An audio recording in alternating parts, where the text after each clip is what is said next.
mpaka kuweza kuzipinga hila. Tusipinge. Yaani ukiona roho ya chuki ndani yako, ipinge hiyo roho isikae ndani yako. Usikubali kukubali. Ukiona roho ya ubaya, pinga hiyo. Ndio hilo sasa. Ukiona mashindano yasiyo na maana, pinga hiyo roho. Wanangu hapa wanawake ambao umeolewa na umezini. Kuna wakati naomba nakwambia moja bila usifaa, sitaki. Nyenyekea. Msikize leo. Hata kama sitaki mmoja anafanya vile, mnaanza kushindana. Maana yake ndani yako kuna roho inakuhimiza kufanya uharibifu ama uovu.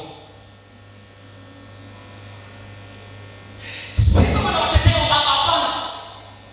Kutoka kanuni ya maandiko, mwanamke ni utukufu wa mwanamume. Unajua maana yake?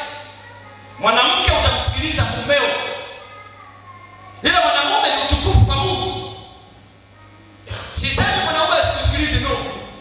Mwanamume atakusikiliza. Lakini zaidi wewe unapaswa kusikiliza zaidi mwanamume wako anakuambia ufanye nini. Kama kweli ni baba wa maisha yako, kutii kwako ni bora kuliko dhabihu. Wewe kuna mwanamke anashinda mume wake, fanya nini? Fanya nini? Unashindana mpaka kesho. Kesho kesho unakunyima hela kusuka. Sasa yani wanaume ni mbaya. Sio mbaya, umeshindwa na maana mwanamke mwenye hekima kujenga nyumba yake. Baya mwanamke mpumbavu atayaribu ndoa yake. Kuna vitu tunapaswa kujifunza ni hila.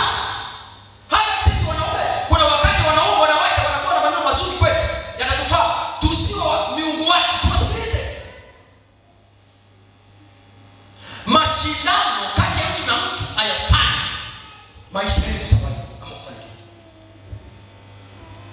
Shetani ni mjanja. Mungu amesema tuvae silaha zake tupate kuweza kuzishinda.